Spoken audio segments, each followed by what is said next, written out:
Hey guys, welcome to our review of Kamen Rider Saber, episode 21. As always, I'm your host, Frozen Stratos. Here with me today we have... Cinder Blaze.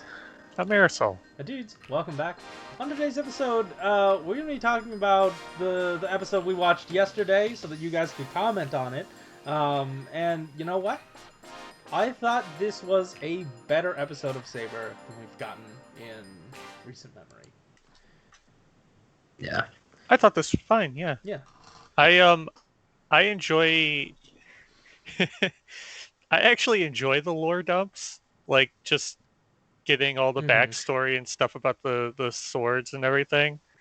Probably because I don't enjoy much of everything else, but I do like the history of the swords that they have set up, and yeah, we got to learn a little bit about when they were forged and how apparently the Yuri had both the swords, both light and darkness. Oh, yeah, huh. it's like they're using this show to cover up a much more interesting show. Because when I saw that, like it was like 5 swordsmen and like their whole battle to collect all the books, I'm just like, why don't we just have that? Like, what's with these guys? Like, they don't even know what they're doing. But at least for like this episode, they did kind of like hunker down and they picked a one thing that they wanted to do this episode. They were going to make / join Toma's side. And when they focus on like small things like that, they end up pulling it off pretty well. And like the pacing is a lot better, or they're not trying to do 50 things at once. Like even they could even do their exposition at a normal rate. I was just like, it felt like a normal Kamen Rider episode, but for like this series, it just felt like so much more. You know, like for me, it felt like a fantastic episode, mostly because I've kind of like we've been take my expectations of the show, but it was like very, very enjoyable. I think I enjoyed Toma a lot more. I felt like he's actually the protagonist for once. So I don't know, like good things all around for me. I like that they've continued to keep the idea of Toma's so new at this that he's got a lot of power with his power-ups, but he's not a great swordsman. Like not as good as Slash. Like Slash is an experienced swordsman. And knows what it's like to like lose people, and this is Toma's really first encounter with that. Yeah. Yeah, because he's been on, I guess, easy mode for a while. He hasn't actually had to go up against and like test his might against the other swordsmen. No, what? Yeah. Then again, I mean, he killed the Dark Swordsman. Yeah, but like they were saying earlier, like he's using his power-ups as a crutch. Right. Like he's just so much stronger that it's a little bit easier for him, even though he was kind of like matching blow for blow against Caliber. But we're just gonna ignore that. He is now a shit swordsman, and everyone else is just better. So, for him to kind of like get that power up where he can actually just like save people without like needing Psycho or Yuri to do it for him. Thank God. Like that was such a dumb plot point. I mean, the way that was introduced, the way that they're like planning on going forward with it, they're just like, you know what, you just weren't using your sword properly. That's the thing. I wonder if the rest of the writers are gonna have this issue, or the rest of the Knights of Logos, if they will be able to like just cut some dude and just like take out the Megid or whatever. Because if they were all able to do that before, then that really makes Toma look stupid. Because they would have all just saved the humans regardless, and he just trying his hardest to stand in their way. No, Alex, you have to put the sadness into your sword, and then it'll work. Oh yeah, because I guess that's the mechanic of the sword. Yeah, that's like a lot of burning angst. Yeah, I mean, it's interesting that they want to ascribe like a physical manifestation of the experience or determination of the user, and separate that from the actual gimmick of the show, which is interesting. I don't know, because like the gimmicks are the mechanics of the belt, like they are functionally what it does, and there's also like a spiritual angle you can take with these weapons that, you know, I don't know. It's interesting that they are exploring that. I don't yet know how I feel about it. Yeah, I think I enjoy it. Okay. Yeah, I think like the more we get those exposition dumps, the more the series might make sense. Like for instance, one of the scenes that we had with the villains was actually useful for once because we kind of like better understand what disaster is. It's just like an amalgamation of like a bunch of wonder books that's kind of like turned into this weird, grotesque monster sort of thing. Mm-hmm. I mean, they're all weird and grotesque. It's actually a little bit more handsome than the rest, but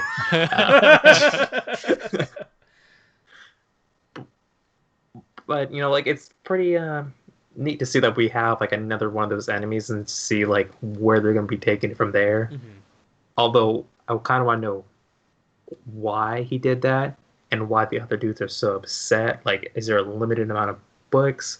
Do they have like some sort of ownership over like certain types of books? They don't really establish that within like the villain faction. I kind of wish we get more exposition on them. Mm-hmm. And like considering we got the that one exposition dump at the very beginning where we see like 5 swordsmen at the very beginning. Like I think the people on the left side looked like our villains, so maybe we'll get some more lore on them. And honestly, we kind of need it because they're not the most compelling villains without something like that. Mm-hmm. And and that's the thing. Like, it would be cool to get backstory with them, but I'm trying to weigh if like, you know, it's really cool that they used to be these people, and you know now they've fallen so far and have come all this way with the evil stuff, or is it just kind of annoying that they haven't done anything with them for a majority of this show and are only now willing to give us some information? Because like they're the I driving mean, force of, you can slow burn it with that. It's just that yeah.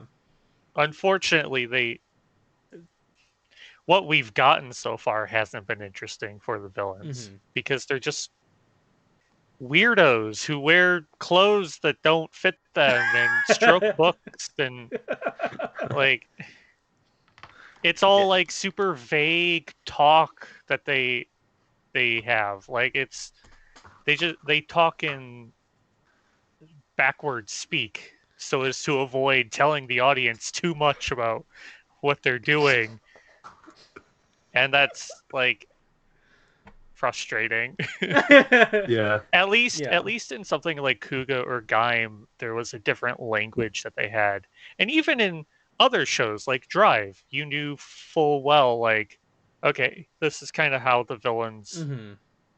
this is what they're doing, like, Yeah. and this is what their goal is, and this is what they're focusing on. You know, what sets these guys apart is that they don't have. No. That's not the right way I wanted to say this, but they don't have distinct personalities. They're not set apart because Yeah, they they don't have do. distinct. The dude with the long hair is like the most stereotypical normal villain. The dude with the curly hair is just the more athletic one. And then we have the dude with tight clothes, who's very pent up and frustrated. They have very distinct personalities. Wow, They ain't good. great character archetypes to use for your superhero show. hey, they're unique. I've never seen anything like these guys. Yeah, especially that dude in leather. He's gonna be memorable for at least 2 years. Yeah. To what Aresol was saying, they are just sort of like blowing hot air. They're not saying anything that's interesting, and none of the exposition they're giving moves the plot anywhere or like helps the story out at all. They're just like, ooh, this is part of my evil plan, and also this is part of my evil plan. Oh, we failed. Yeah. But it does not divert us from our evil plan. I mean, that doesn't stop the leather guy from just blowing up that episode. Yeah. He gets really pissed off. And the next episode, they just cool down, like, out of nowhere. It's like, oh, okay, I guess that didn't really matter at all. Like you said, he's just really pent up. I mean, you would be too if you had a book fetish and you're surrounded by books all the time. I couldn't do anything about it. It's hard to work. Yeah, it's just one room. There's no privacy. Yeah, you got to see the dude like sexually assault a piano, so you know. He's probably been banned from every bookstore and library in that district. He's the reason borders why do you closed. think they're trying to take over the world? Unlimited library access.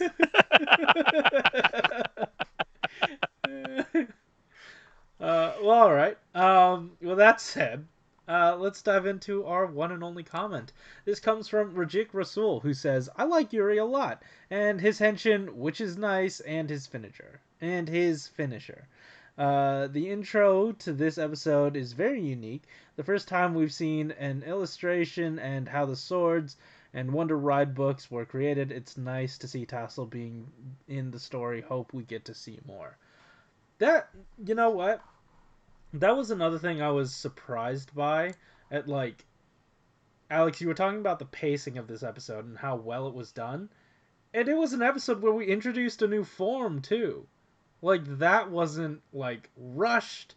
It felt right for the story. I get, like, you know, it made it so that the last 2 episodes, Yuri just had to be walking around with a book.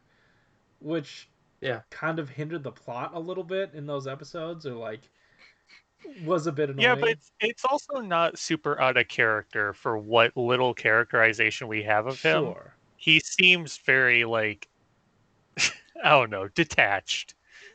Yeah, it he's very does, like aloof. Like we had those whole moments with Toma going on like really important stuff, and then we cut back to him sidelined and not doing much. I don't know. Anyways, hey. It does mean that Tassel actually played a part in the plot now. That's true. Yeah. Like, I need to know what that dude's deal is. He's more than a narrator at this point. I know that. Yeah. Come on. He's Yuri's roommate. He's Yuri's roommate. No, he says, "Oh, we have a visitor." Yuri brought him Postmates. Also, those books are canon. I did go back and look at it. Those were the books that are just like, you know, that rider condensed into one book. Yeah, those special, like, weird Gashapon one. Yeah. So those are canon. That's neat, and I like the idea, because Tassel is acting as the narrator, that he would have the story books of the characters within the story we are watching. And also a picture of himself in his own hat. Well, yeah. Yeah. Yeah, naturally. like, what else do you trick it to? Oh.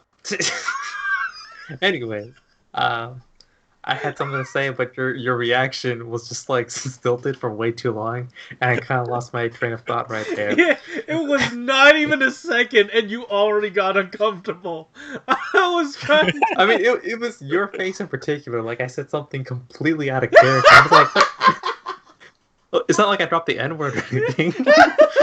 Oh my god! No one brought that to the table. Exactly. me making a sex joke about tassels completely on the table. He had sex with Yuri on the table. Oh, are you gonna let the silence happen to that one as well? Well, like the image is now in my head, dude. That's not right. Okay, that's what I was talking about. Okay, so that form was man. like I like he like it. comes in out of nowhere. It's like, hey, look, I added color to my suit. And it's like, all right, that's great. His finisher didn't look that. It wasn't very impactful. Oh, I was fine with it. I like the idea of the fight taking place in like comic book panels. That was neat. I also appreciate how like he used the shadow as a base and then built a physical armor around it. I don't know. Yeah, like he's wearing the light, you know? Something like that. I don't know. I like it. I really like it. And he's like puppeteering physically, I guess. And like it's interesting how he took his own book, his own story, and did not like absorb it or something and get turned into his former self. He changed his life story, like whatever essence he used to be a swordsman, that was then made him a sword or whatever, all of that was then turned into something else. So he's not always himself, if that makes sense. No. He's not human. Yeah. He's not back to being like a purely human thing. He is still a sword. Yeah. Okay. And it's just contained in the book. Also, It also. Go ahead. I was just gonna say, it also took me a while to realize that the reason his big form would be like all colorful is because light is colors. I like that. Yeah. Yeah. It's also very, I don't know, interesting that like the book based off of a comic is the only one with chapters. All the other ones are just regular books, but this comic book has chapters. Well, what if they just haven't turned any of the pages? They probably do have chapters. They just haven't looked into the book. Yeah, maybe. I don't know. Read the first sentence, called it a day. I mean, that's all that fits on a page. Ooh. You know how we were talking about how Yuri he wielded the Shadow Blade originally? What if when he gets it back, it corrupts him and like his original form was actually evil? That might be pretty neat. I would like to see a Caliber Yuri. Just throwing that out there. It's a crackpot theory, but it seems like it would be fun. Sure. Well, all right. Guys, did we have anything else before we got the hell out of here? No. All right, cool. So, guys, thank you so much for watching. If you like the episode, hit the like button and subscribe if you want to hear more from us each week. Tell us in the comments down below what you thought about, our thoughts about, your thoughts about this episode. And while you're down there, there are links in the description to how you can help support the Black Lives Matter movement by donating money, signing petitions, and watching videos. Thank you so much for watching. Keep it. Yep. See ya. Alex stroking that book earlier ruined the bit I was going to do next week. Aresol was about to go to town on a book. I was just going to grab a book and stroke it during introductions. All right. I mean, no one's talking. We can all stroke it together, dude.